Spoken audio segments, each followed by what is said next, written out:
Welcome to T-Smack, home of the T-Smack. May I take your order?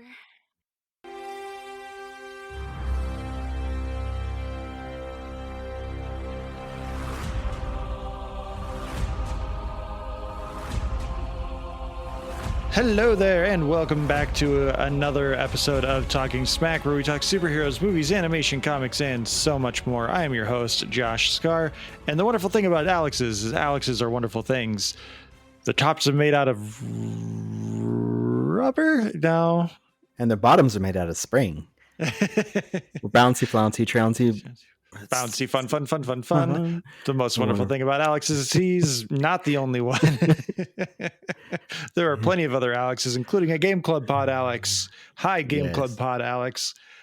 Special shout out to you today, I guess, because I was trying to do something interesting, but Tabaxi doesn't quite fit. And then I just got stuck into it. So, Alex, how are you doing? You know, I'm coming off of a busy week. I'm enjoying the light dusting of snow outside, and I am having my expectations met, which that's really all you can expect in life. If you have, whether they're low, whether they're high, if you can just meet them, that's fantastic. And if you can exceed them, that's great. And I am currently observing that the Steelers are meeting my expectations. We are losing within the first 10 minutes of the first quarter. Yeah, playoff football is upon us. I was watching the Texans game earlier, and they have those like little local breaks that they do for like CBS and Fox and NBC. I don't know if they do that for the streaming platforms like Netflix or Prime. I tend to zone out when they go into commercial breaks on those ones because like it's very easy to just like swipe up and then it just like goes into a little box and then you're just not paying attention while you're doing other things on your tablet or phone.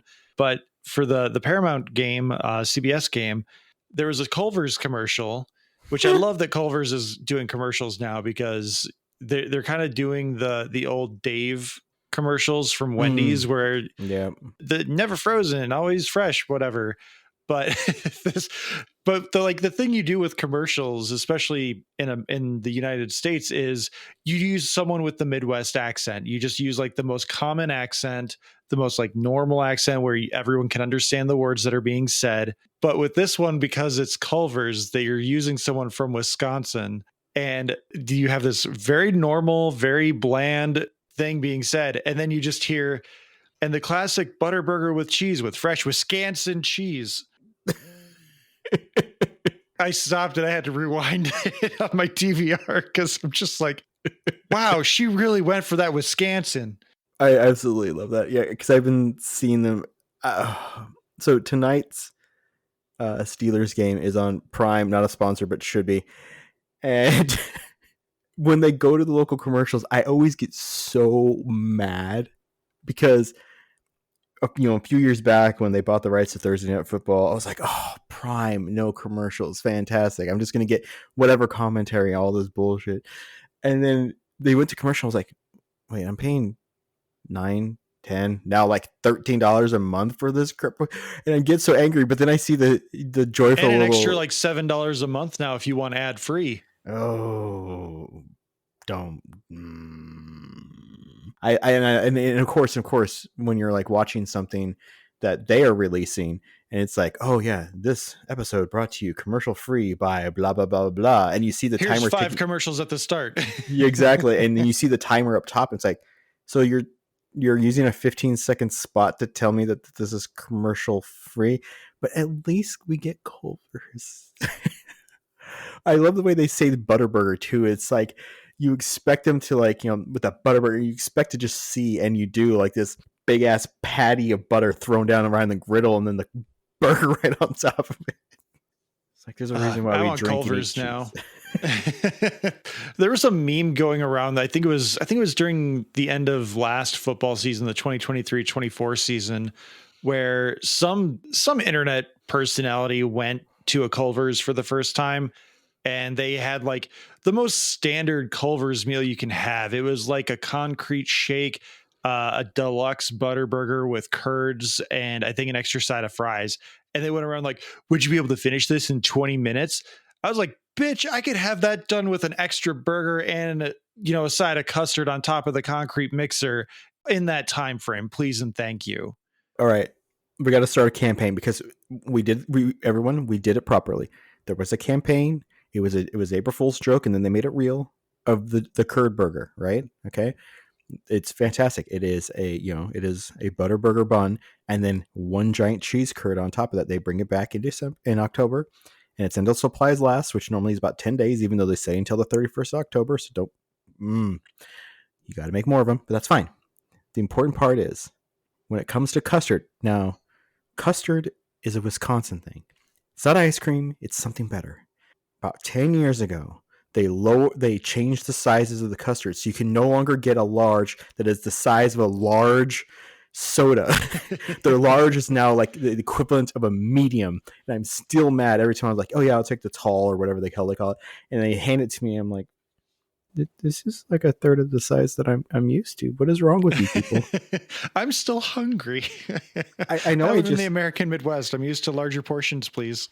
I know I just had 6 chicken fingers and an entire basket of cheese curds, but I'm going to eat all this custard in one go, but along with my soda. But could you kill me a little quicker, please? Bring back the largest custard. So when you brought up the curd burger, that reminded me. Do you remember the KFC Double Down? Yes, I do. I remember that every time I see the Culver's curd burger get advertised, I was just like, it could be worse. Oh, I remember how they decided to do the Double Down by giving away free sweatpants to college students to take pictures with, and Double Down was across the ass. Oh, I don't remember that, but I wouldn't put it past them because they're trying to get their new sandwich over. But for anyone who's not familiar, please Google the KFC Double Down. But it's a KFC sandwich where there is no bun. Your bun is 2 deep fried chicken breasts in the KFC 24 herbs and spices and special breading that tastes like ass. KFC, not a sponsor, but please don't. Hey, you're the one that said it tastes like ass, and that's why they had the sweatpants. I don't think I've ever had KFC that hasn't ended with a disastrous trip into the bathroom. There's one sponsorship gone, but you already said you don't want them. Well, I mean, they can't stick around in the Rockford area. I'm pretty sure they've closed in the Rockford area like 3 times in my lifetime, and I'm almost 40. So, I mean, they have like a rolling 12.5-year period where they try to come back and then they all go bankrupt, and then they try to come back and then they join with the Long John Silver's, and then they try to build off of that, and then they get rid of the Long John Silver's because no one in the area likes seafood. And then they close down. I'm still mad that they closed Long John Silver's because they had a lot in the city we live in. They used to have a Long John Silver's Pizza Hut, and it was fantastic because I wouldn't go for the fish. I would get the chicken. The chicken's great, especially the chicken that comes with the hush puppies and the fries.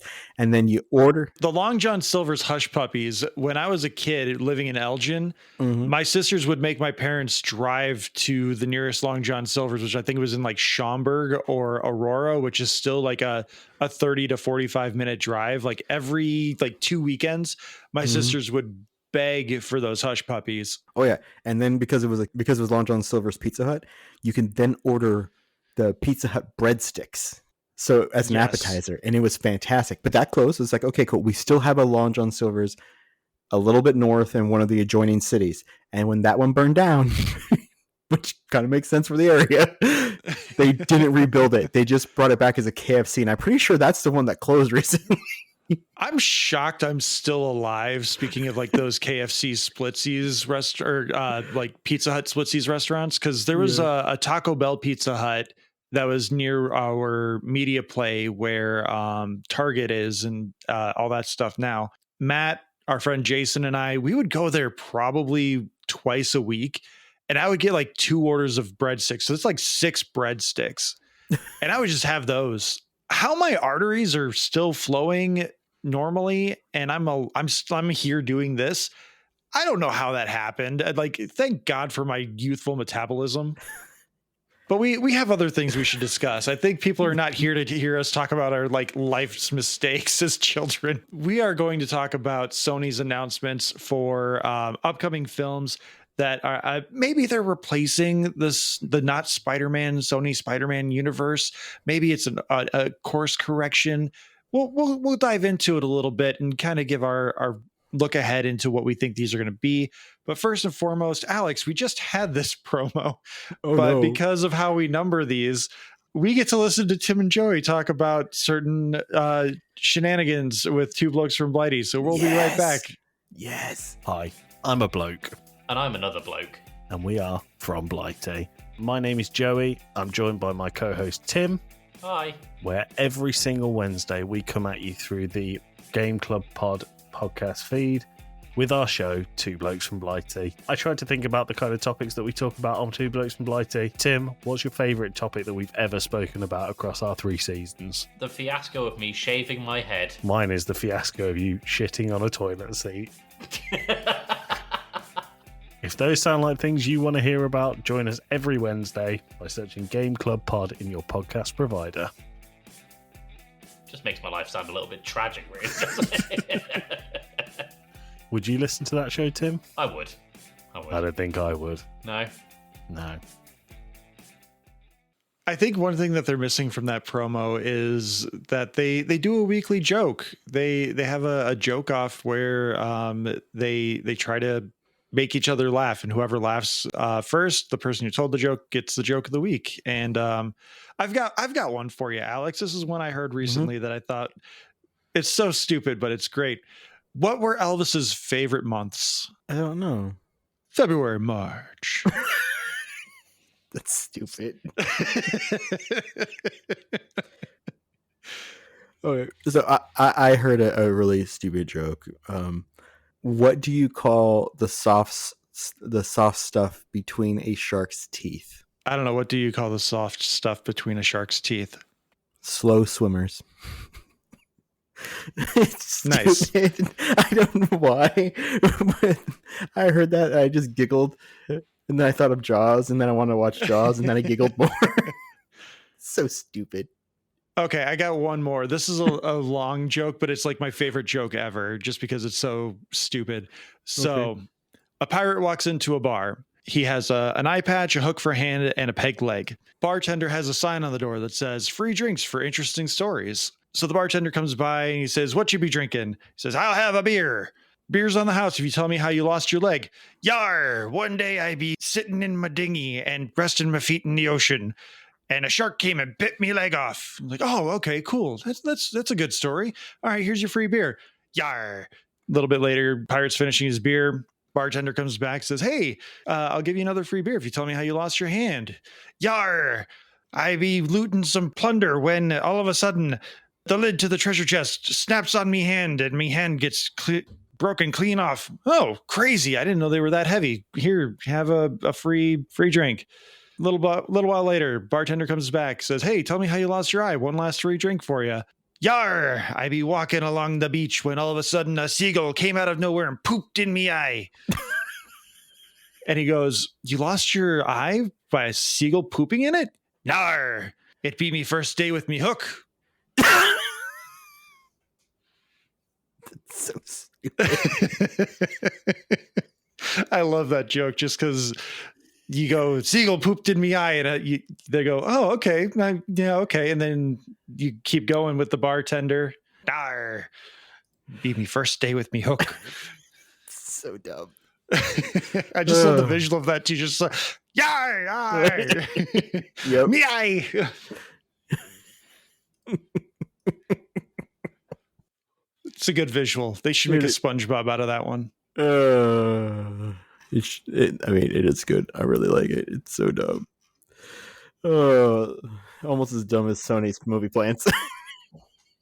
Speaking of dumb things that we enjoy, Sony and their executive team have, in their infinite wisdom, off the 2024 of all 2024s that they could have had, with the likes of Madam Web and Venom: The Last Dance and Kraven the Hunter releasing in theaters, all of them in the same year, all of them building towards nothing. Sony went, what else can we do to make money off people's goodwill? And they said, let's make some video game movies. And so during some weird tech expo, Sony went, hey, by the way, we're going to make movies too. Oh, that's not why we're here, but okay, please indulge us.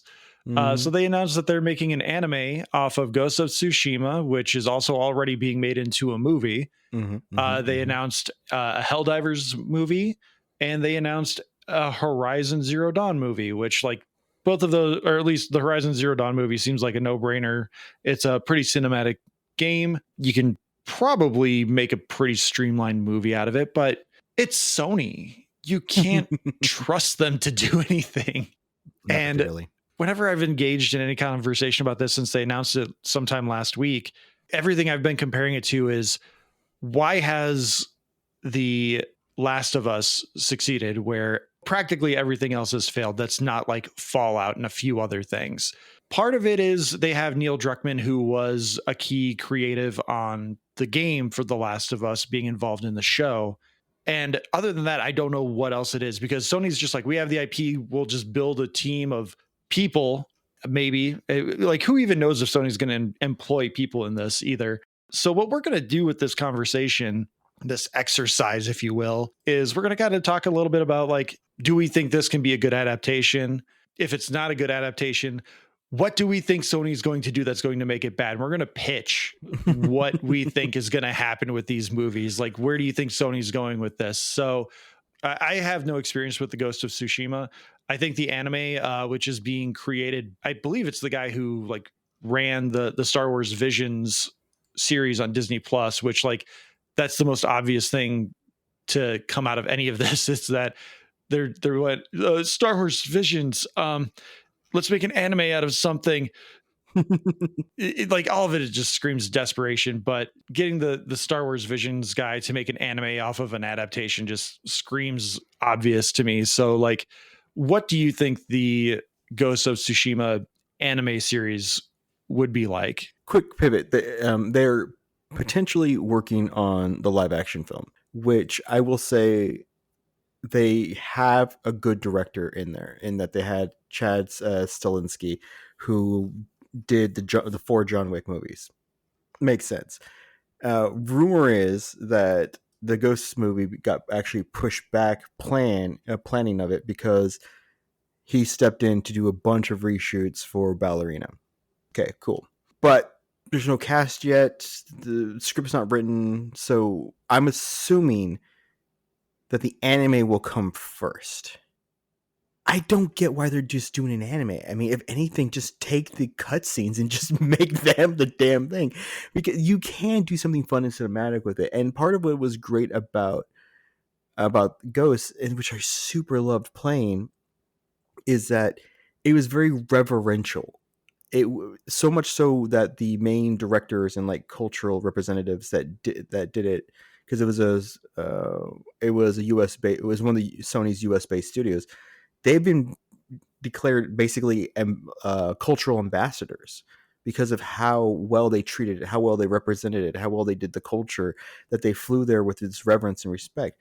I don't know what the plan for the anime is. I mean, it's a good story, but the problem with doing an adaptation, which is the problem the Last of Us could have faced it but didn't, is that you really don't particularly care as much seeing the story as a different medium, because you live the story as your character for so long.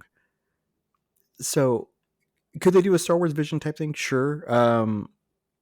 Would it be like a good 1 season show? Yeah, but I'm not sure what they're going to do to make Jin more interesting, because I've already snuck through all these areas. I've already played through them all, which is why I'm not particularly excited about a movie, because, I mean, a John Wick style movie is basically just going to be, for the series is basically going to be the opposite of an anime. They're just going to cut down the story a little bit and focus on the slice and dice, where I may be sitting there going like, oh yeah, I remember that. If you hit like X square triangle really quickly, you could backstab those 3 guys. Yeah, it makes, I don't know. I'm not particularly hyped because you're going to lose the slow moments. Part of what I loved about the Ghost game was, in all games you have collectibles, right? One of my favorite ones about this was you would follow a fox to like the little fox shrines, and you would do like this meditative thing, or you would find viewpoints, and every time you found a viewpoint, they would sit down and write a haiku. But then there's also the fun part of you find all the little hot springs for him to bathe in, and my wife really enjoyed this part because it's like the only time you really saw nudity in it, because like he would like, you'd see the hot spring, you would activate it, and then it would show the hot spring, and then he would walk on camera having disrobed, and so she would just go butt because you'd see him sink in. So I don't know. You're gonna lose the slow moments, the reverence. So my question with all of this is also, if they're doing an anime and they're also working on a live action film, are they telling the same story just in different mediums, or because that's the thing for Sony, for me, is that they are creatively bankrupt. They don't know what else to do. So unless they're just doing like the live action series is going to, or the live action movie is going to be the cutscenes, the anime is going to be the player segments or something, like, I don't know what Sony would do to make these uniquely individual and independent from each other. Just like how Seth Rogen is trying to make an Invincible live action movie. They're saying that it's going to be completely independent from the animated series, but a lot of people have been watching the animated series, and I know there's just as many people who have not watched the animated series that would watch a live action movie, but the live action movie is going to be severely condensed, like you're saying, where you have 10 episodes to tell a story in roughly like 5 to 10 hours, because I think some episodes go to like 45 minutes or an hour. I think the first episode ever of Invincible is an hour. There's some long form storytelling going on with Invincible as a series that adds on to the layers of the universe, where you're not going to get that in a live action Invincible movie unless you cut out like all the world building stuff with all the additional heroes and villains that you just create clones of Superman villains, and you just go, well, here's a less interesting version of the world because we can't flesh everything out in a 2.5 hour movie. So with Ghost of Tsushima, what are you doing when you're making, presumably you're making another HD remake, whatever, because Sony can't make a new game. It's just HD remakes at this point. You're making a live action film, you're making an anime, and you're making a sequel, which granted it's not in the same region, so there's a little leeway there, but you're playing off the known quantity of the name. So what are you doing that's going to differentiate all of these things from each other, besides the fact that two of them are based off of a video game title at the very least? That is a great question, because even in a 10 to 12, I don't remember how long the game was. I played it forever because I'm one of those, get all the collectibles. I must get it to 100% and find every little Foxborough, every little thing. I want to hear every haiku. So even if you're talking about a 12 to 13 hour game, you're not going to do that in a movie. That's part of the reason why The Last of Us worked, because The Last of Us is about maybe 9.5 hours. And they spread that over an 8 episode season or 6 episode season. And so you got those nice, long, lingering world building paces. You were able to flesh that out. If you're trying to hack it into a 2.5 hour movie, you're losing a ton of characters, and you're losing those moments of peace, those moments between the battles, between the rest.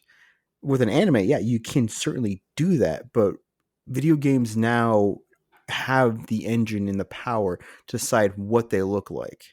If they wanted to look like an anime, they would look like an anime. If they wanted to look photorealistic, as so many games try these days, but they hit a stylistic choice. They hit these beats in this moment.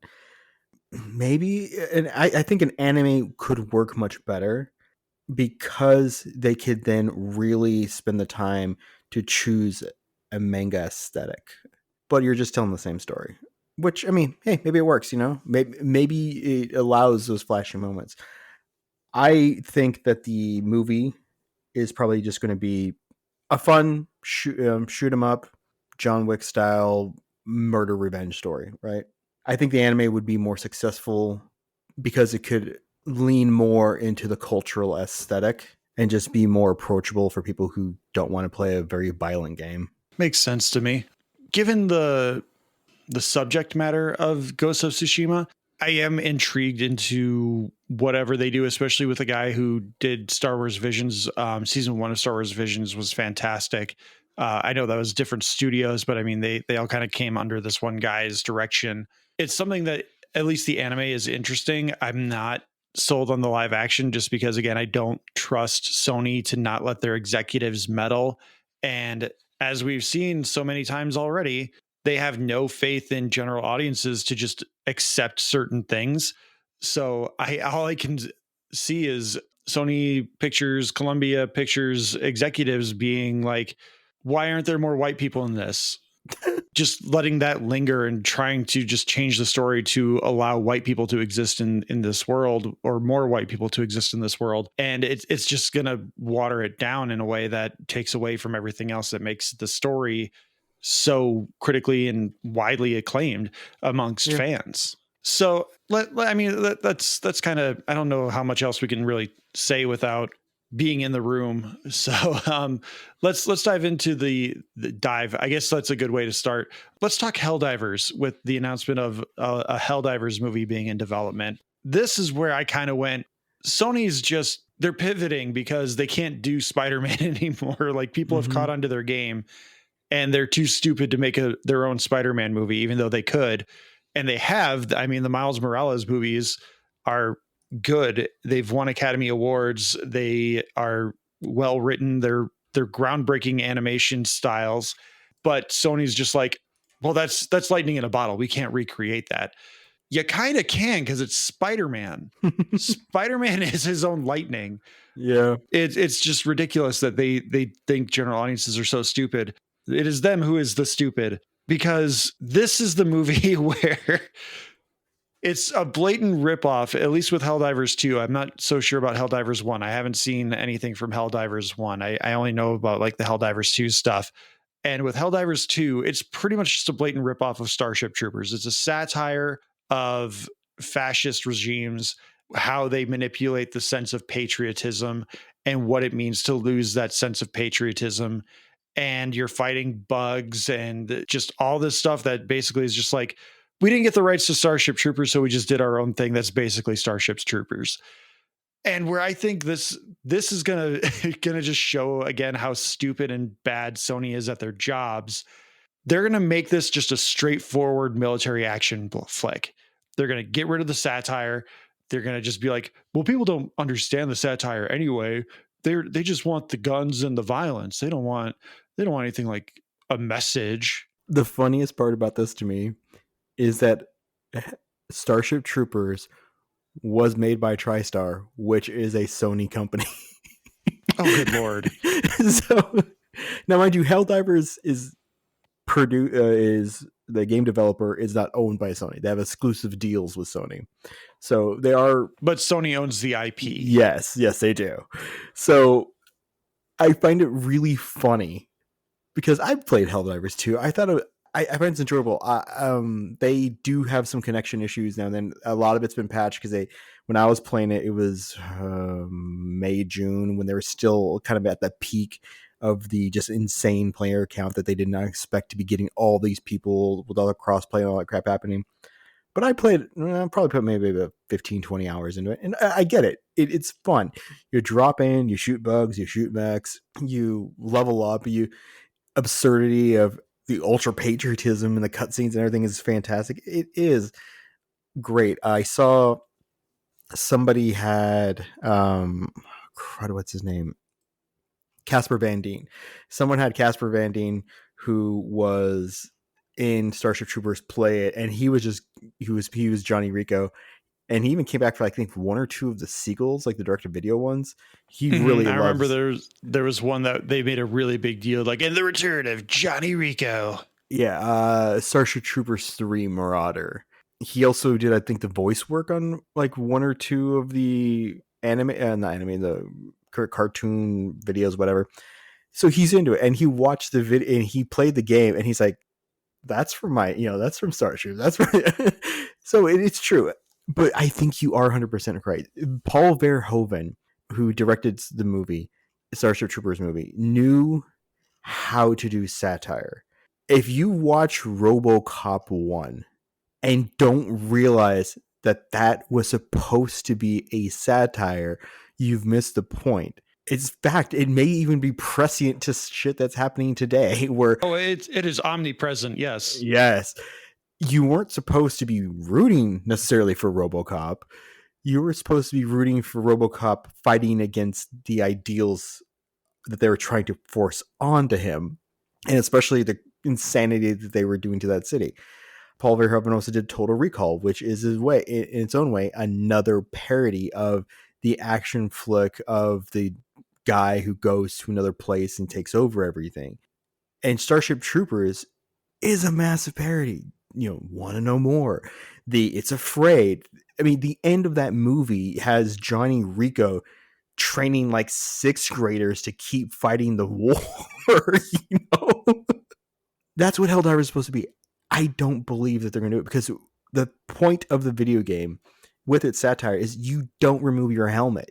You are just the customization is you can have a few skin, like a few color shades on your armor and the capes, and of course your big ass guns. You get to customize those.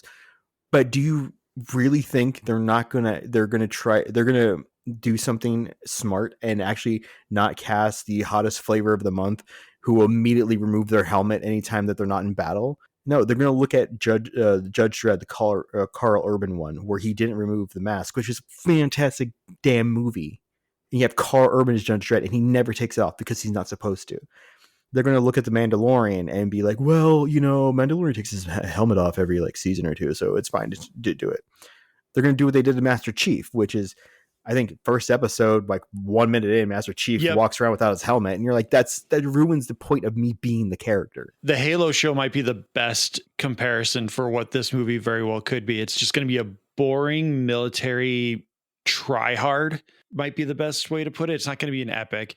It's going to try and tell a story that's something akin to what the game tells us, but they're going to just completely glaze over the satire of the whole situation. I'm not going to say it will, but it could also go in the complete opposite direction where they don't understand the satire and they get the humor wrong anyway. But I think it's going to be more where they're going to play it vanilla, and they're not going to because of things happening in the world, we're going to stay away from the F word, and we're going to stay away from oppressive regimes and stuff like that, and we're just going to make it about a ragtag group of military people who are stuck on. They're going to do the Monster Hunter movie. Essentially, they're just going to do something generic that has the name, that'll get a big opening weekend, and then no one will talk about it until it's in a $5 bin, and then there's going to be exposés and people complaining about it. And I'm sure there will be people complaining about it because they'll cast one woman of color to be in the movie as well. That's the thing about that's what I love about the game, is that it doesn't matter who the hell you are. Your customization is voice A or voice A or voice B. That's really it. That's it's the deconstruction of the avatar. What voice do you want your character to sound like when they die? That's really it. They could do something fascinating with it, and if they let a strong comedy director, not slapstick, but a strong comedy director who understands to play it as straight as possible, bring back the what is it, the Zuckers who did Airplane from the 80s, that type of just completely Files of the Police Squad, play it as straight as possible and let the absurdity deadpan. Yes, and let the absurdity of the moment be the humor, because that is very much like what Paul Verhoeven would do. It'd be so over the top. It'd be just so over the top what is happening that you realize it's satire later on. You're enjoying the moment. Everyone enjoyed Rico, being I'm in charge until I'm dead, or you find somebody better, that kind of bullshit. Mm-hmm.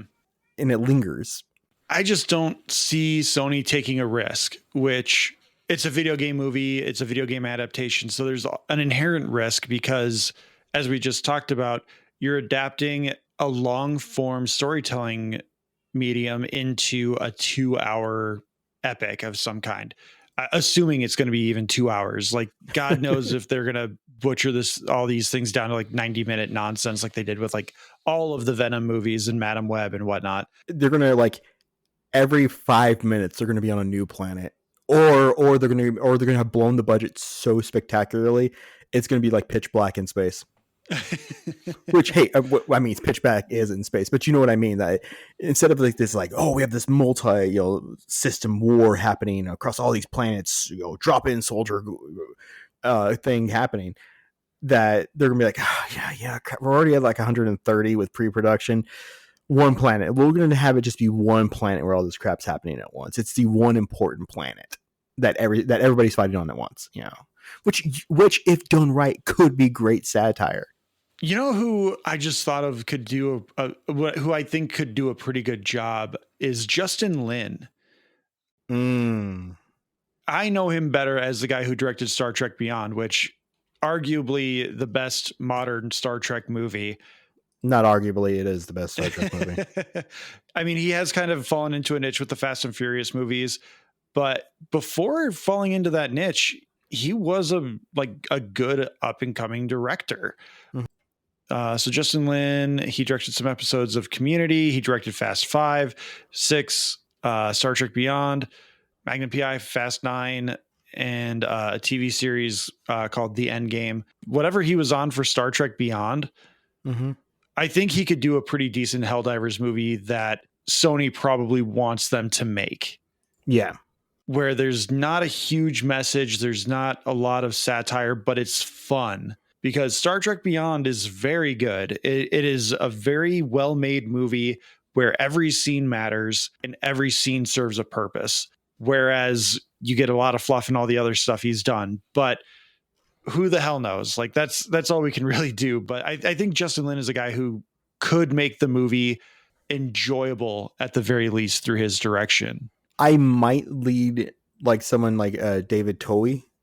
He is the person who did the Riddick movies because he can bring. I mean, we really just want people who have worked with Vin Diesel, I guess. Apparently, but he can build an epic landscape off of a really, really no budget. Like, I know the Chronicles of Riddick did not really earn its money back, but it looked great for being $100 million movie, and he got fun performances out of Keith David and Judi Dench and Carl Urban to bring back Carl Urban again. Could be fun. He might be able to hit that. Like, we know this is absurd, but we're going to be so deadpan. One of my favorite absolute lines of the Chronicles of Riddick is Judi Dench. Like, I forget what she's supposed to be. She's like some kind of spirit elemental, and she's in a drop ship, and they try to like dump her out of it, and she kind of like floats across the little gap. The guy goes like, you guys don't fly. And she says, no, but we can float. It is such a stupid line, but it's so said with sincerity, It could be fun where it's just like, this is absurd. They're playing this so straight, they don't realize they're in a satire. But it's not going to go well. I'll be happy if it does. Who would you cast to star in this? Or who do you think Sony would eye to star in a military war epic that is based on a satire, but they will not make it a satire? Ooh. Honestly. Or you know what? I think what the satire would be? Is the satire would be that the military doesn't allow women and they finally let in their first woman soldier. That would be like the main conflict of the movie. Oh, and then the other soldiers accept the woman and she's like earned her stripes. And like that's the conflict of the movie is more internal, and the war just happens to be the thing that brings them together. Oh, they're going to try something like that. They don't have the guts to just do it straight, to just seriously just maybe they really don't.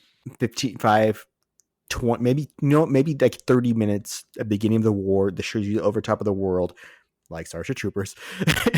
And then everybody just has on the battle suits and that's it. But they're probably gonna go with somebody like Zendaya or Rebecca Ferguson.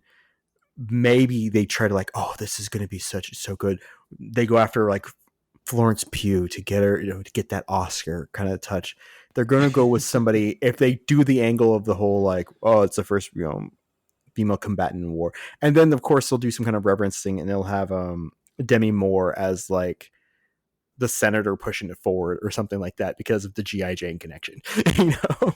Yeah, I can see them pushing for like Sydney Sweeney since they have that relationship built up from Madam Web and was it Anyone But You? Yeah, so I could see them going after like Sydney Sweeney again just because they have that relationship. I think for a lead actor, it seems like something now that we've put it into the ether that we just need to say Vin Diesel. Yes. Vin Diesel will be there. And do you think they do? Oh, you know they would try and get The Rock first. Yes. They just wouldn't let Vin know. No. They would get The Rock first. Because they have a relationship with him through Jumanji. Oh, that's right. You know what I would absolutely love? Because I just want to see Justin Henson just be forced to watch another movie. It'd be great if Glenn Powell was in it. Glenn Powell would be another one, yeah. Glenn Powell would be the guy. And that's how they would market it to women is the Anyone But You reunion. Yes. I'm sold. We should be in marketing for Sony. We can't do any worse than they're already doing. It's true. Well, let's see if we can't make it worse because we still need to talk about the Horizon Zero Dawn movie, which is like the most inevitable thing that has ever happened. Because if you've played those games, they're extraordinarily cinematic. They play like a movie, more or less, not like Until Dawn in that sense, but more just like the visuals and the way the story is written out. But with this one, I guarantee you the twist of the world, not just like, hey, there's mechanical animals and it's weird. The twist of what, like why the world is the way it is going to be in the first trailer because Sony can't keep a secret. Oh, no. But before we go into the movie, let's take a path. Let's take a quick journey into what happened to get us here. 3 years ago, Sony announced God of War was to be a TV show on Amazon Prime, and Horizon Zero Dawn was to be a TV show on Netflix. I did not remember that. I remember the God of War show, which I remember after seeing these, I was like, it feels like God of War should be one of these things that they're announcing. Yep, it's supposed to be MGM. And 3 months ago, Sony and Amazon announced that they would be restarting from ground zero their pitch for God of War because the person in charge of it left, quit, fired, who knows? They're gone. Now, the funny thing is, this was about 3 or 4 months after Netflix quietly canceled Horizon Zero Dawn because the person in charge of that was quit, fired, or whatever. So 3 years later, we do not have anything at all from this. But this is, I'm actually okay with the Horizon movie TV show being canceled because it was supposed to be a prequel. It was supposed to be the story of like Elizabeth Sobek and the downfall that leads to Horizon Zero Dawn. We don't need that. We get that in flashbacks. Not interesting.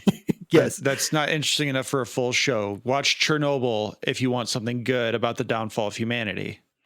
Oh, speaking of which, any chance we can get Craig Mazin from doing Last of Us to swing over and just, help with the scripts? I don't know that he can do that kind of fun, though. Oh, that's so true. He's a dreary person. No offense to him. I mean, he's fantastic. But, okay, looking at it, Craig Mazin, he does do comedy, but I don't think it's the kind of comedy we like. He did Scary Movie 3 and 4. And then superhero movie. So he's the guy in charge of the weird penis fingers from Scary Movie 4. And then he wrote Hangover 2 and 3. How he pivots from that to Chernobyl, I have questions. Maybe he wanted to be funny and realized he wasn't. Maybe. Oh, because I remember reading an interview with him on The Hangover Part 2, and they asked, like, why was it so dark? And he's like, well, the first one's just funny. You got to start with something serious in the second one. So I start with cutting off one of the guy's fingers. It's like, holy crap, you're intense, man. I think Robert Eggers got asked not that long ago. Either he was like, I think it was at the Nosferatu premiere. Someone was like, "Hey, are you ever going to venture out of your comfort zone?" He's like, "You don't want me writing a comedy. I have no sense of humor." I mean, he's not wrong, because having watched The Northman, he tried to do comedy in some of those scenes, and it did not work. Having like Willem Dafoe compliment the farting of a wolf is not funny. I mean, it's Willem Dafoe. He can make almost anything work. But yeah, that's it depends on the tone of the movie. But so I think we've knocked in Robert Eggers as the director of this film. Yeah, he's locked in. He's gonna do it. So I do think that a Horizon movie could work. It is very cinematic. It is very beautiful. The story itself is kind of bare. It's more about the exploration of the worlds and the exploration of who Aloy is in the worlds. But by the way, Aloy and Roost are the first like two characters you're introduced to in an all metal robot world. That is not subtle. So I think the biggest problem with the potential for this movie is, where does Sony go with like the visual style of this? Because the current visual trend is, let's make it almost like everything is foggy to kind of cover up the blemishes of the CGI. There is potential to make a Jurassic Park style movie like out of this.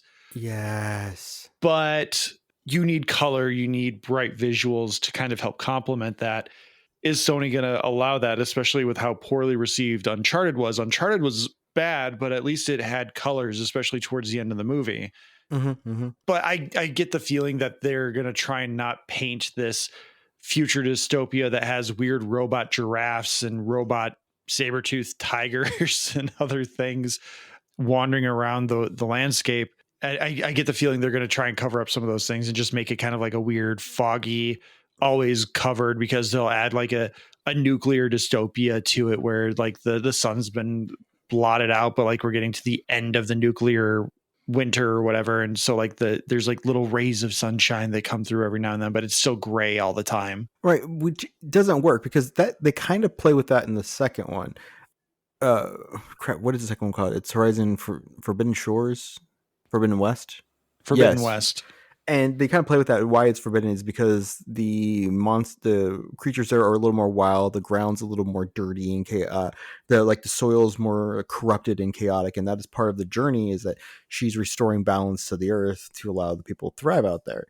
So, but the first one's not that at all. The first one's about her exploring outside of her little village because she's being sent away to figure out what's going on, and the exploration of herself. And you need those bright colors. I mean, that's part of the fun of it, is that like Aloy has this bright mop red hair and all the colorful outfits. I mean, that's part of it. Part of it is that she's collecting all the dyes for the face paints for the armor and all that stuff. And there's a joy to it when you first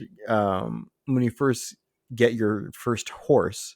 It's your first rideable beast. There's a joy to it. There's a fun. It is lovely to ride through those canyons. And yeah, you're right. There should be a bit of a Jurassic Park horror element to it, because I forget what the little raptors are called, but those are going to leap at you and kick you off of them. And then you have the thunder jaws. Combies? Yes. And then you have the thunder jaws, which are massive and terrifying. And you just enter near an area with them, and the music fades out, and you get that thunder jaw music that kicks in, that you're like, shit's about to get real, and the flying birds that come down and pluck you off. It should be a bright, colorful world that she's exploring that is new and wild and fascinating to her. One of my favorite things was about the first game was the expansion. I forget what it's called, but it's up in the north and it is a snowy territory. And the corruptions are these vibrant colors that splatter across the snow. And it is just gorgeous to play and watch and, walk through and experience. If you just turn that down into a Transformers orange. It's gonna be just gross. Yeah, the poster for this one is almost definitely going to be that stereotypical blue to orange nonsense that they do. Yeah. You and I were talking, I think, with Justin about this. We already cast McKenna Grace in this role, just because they're obviously not going to go with a naturally red-haired person. They're going to just dye the hair either a very vibrant orange or like a brown with just a little tinge of red. They have a relationship with McKenna Grace from her Ghostbusters movies, and I think she's age appropriate for the role of Aloy. And I think she is a good enough actress to play the role. I just think that, again, Sony is going to just not understand the assignment. Like we said, it's pretty much something that's going to have to it would need to try and emulate Jurassic Park in a sense. Mm-hmm. And this very well could be their Jurassic Park if they played it right. But it's Sony, and you can't trust them to play it right because they don't understand anything, and they don't understand what makes things good. No, this could be one. You got to get an experienced, trusted director in there. Another person who could be appropriate is Sophia Lillis, probably best known as Bev from It, but she's also done good work in, I think Hansel and Gretel was a Netflix one, and she was in Dungeons and Dragons, Doric, the druid shapeshifter. She was really fun in that. She's like 22, 23. She could be really fun. But you have to get somebody who has that youthful exploration and carries a little bit of hurt. And I think we're right that McKenna Grace would be fantastic in it because she plays in the first Ghostbusters movie adorably dorky and fun. And in the second movie, even though it's been like 2 years later from the filming, she is matured and she has the hurt and resentment and baggage that she just wants to be part of the family, and that I think would really work well for the story of the Aloy, especially in the first film. Who do you want to try to direct this thing, man? I have no clue. Legitimately, I would love to see Greta Gerwig get a shot at it. I think she has the script writing ability and the directing ability, obviously, to be able to tackle this. So I think this is an asshole thing for me to say, but knowing Sony and with them not doing it right, not that I think she's a bad director, but Chloe Zhao, who directed The Eternals, I think she could do something interesting with it, but I don't know that I think she should be at least the lead writer. She could have input and she can maybe get a co-writing credit. But I think like the script writing should be done by someone who has a familiarity with the project, with the product. It's like someone who has worked on it as a video game and is able to maybe adapt it into a screenplay. But I think Chloe Zhao at least has an eye for it because there's a lot of really cool stuff in Eternals. It's just over bloated with a lot of other things that maybe are not her problems. Like she got really good performances out of everyone. I mean, she was given an all-star cast to work with, so like not hard to get good performances out of those people. But overall, I think either Chloe Zhao or Greta Gerwig would be two really good choices for that movie. Yeah, I would like to see Rihanna Pratchett take a pass at it. Maybe best known as Terry Pratchett, the author's daughter, but she has a very long writing career with video games. She wrote Heavenly Sword, which is a Sony property, but she probably is best known for doing the reboot of Tomb Raider and Rise of the Tomb Raider. She didn't come back for the Shadow of the Tomb Raider, which was the third one, which everyone believed story-wise and gameplay-wise was a bit of a downtrend. But Tomb Raider and Rise of the Tomb Raider, she was the lead writer on those. She knows how to write an adventure, fun female character, and I think that she has she's worked with comics, she's worked with books and stuff like that. I would like to see if she could actually do an adaptation because she writes very cinematically. Can she wrest this thing into a structural story that Grace McKenna and Greta Gerwig could carry through and like be like, here's an overarching trilogy. Just nail the first movie, make it bright, make it fun, and add a little bit of Jurassic Park horror into there. That could be the hook that like brings in Greta Gerwig, is because she's never really worked into something like that. She's always leaned more into the drama or the comedy. Mhm. And I think that's something that if you want to challenge a director, a noteworthy director like Greta Gerwig, that's how you do it, is you try to get them out of their comfort zone. You task them to do something like that. So the one thing we've been doing with these these discussions as well is, how will Sony miss the mark with this one? Like we've already talked about, they'll probably grayscale it to cover up some of the CGI patches.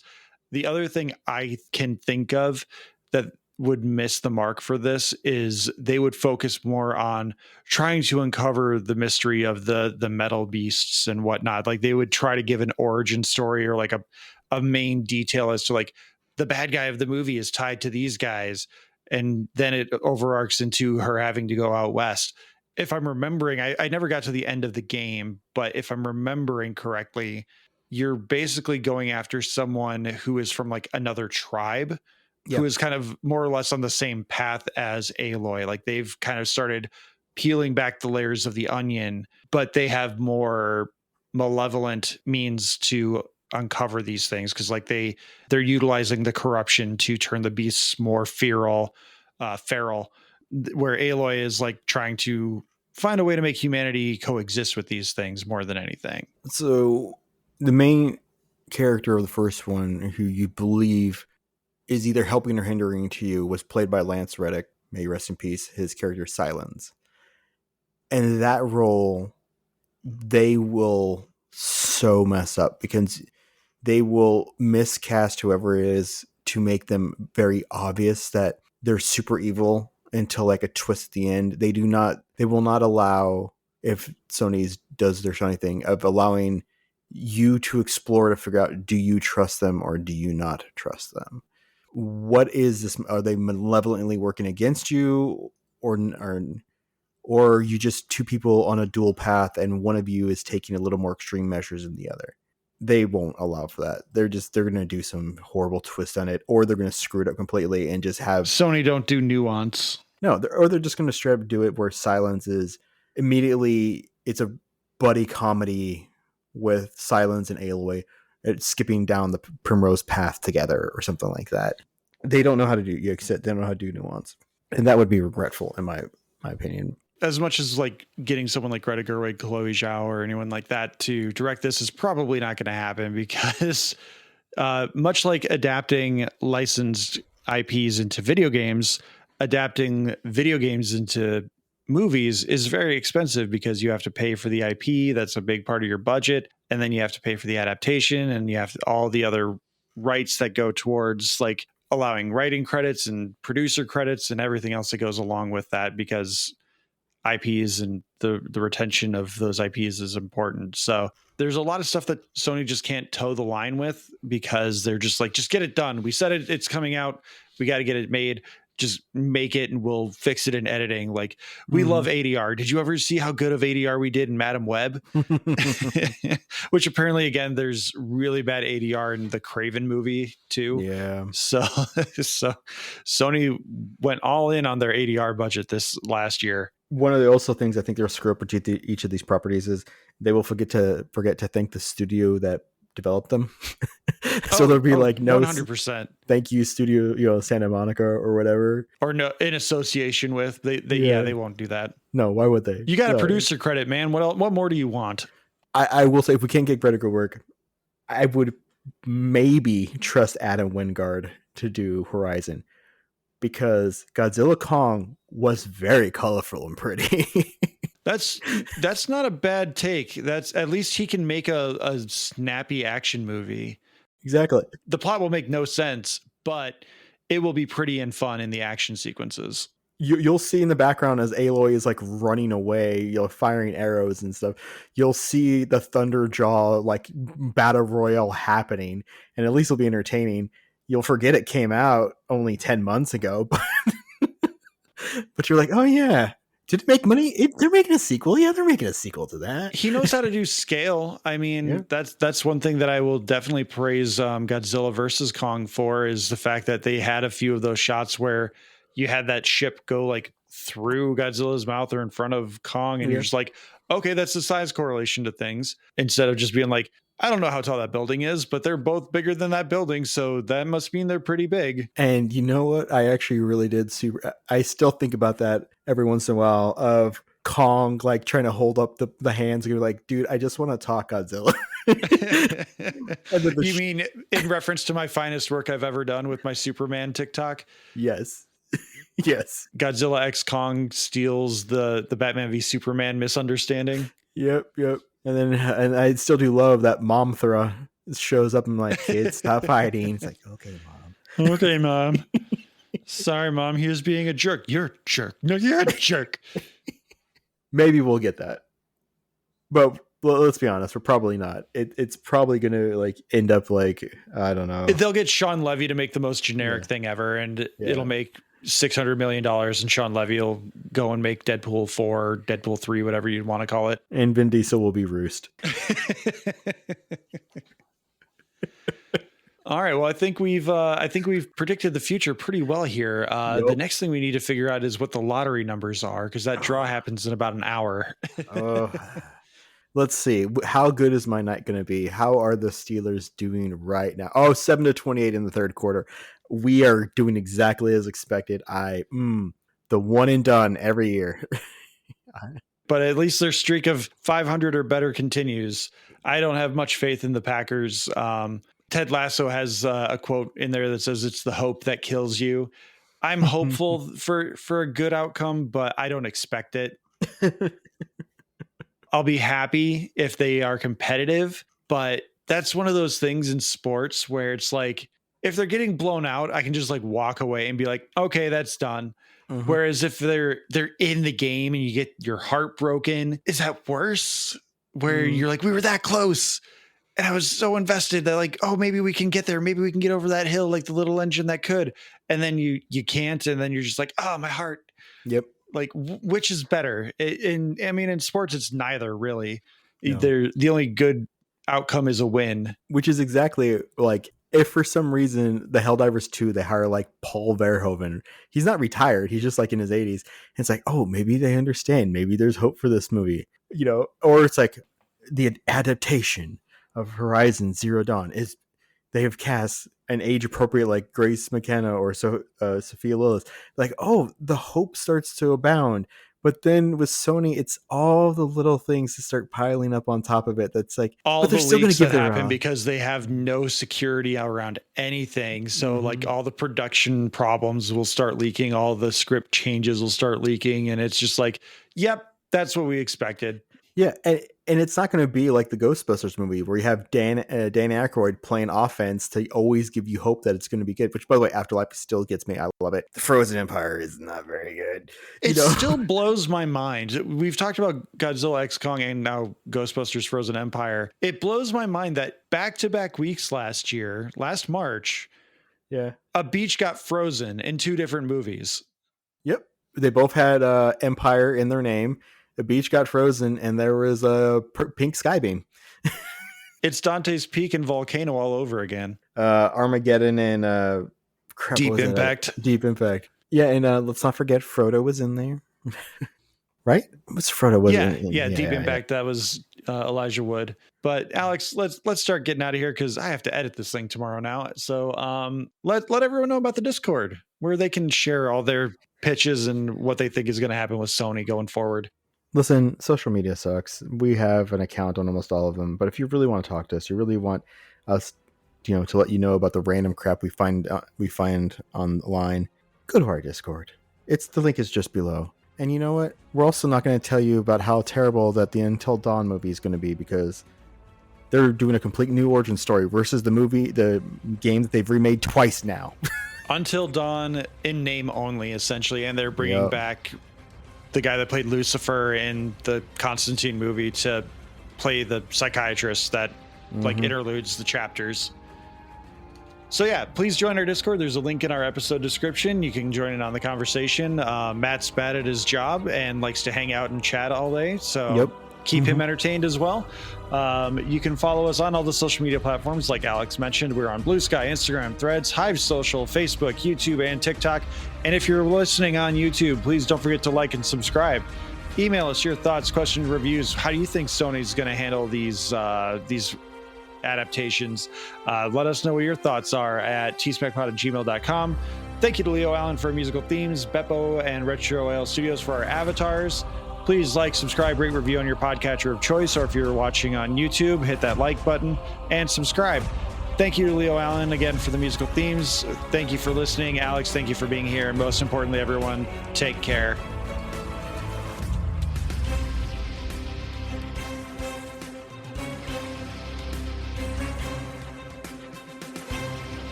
Watch Star Trek. Who loves T-Smack?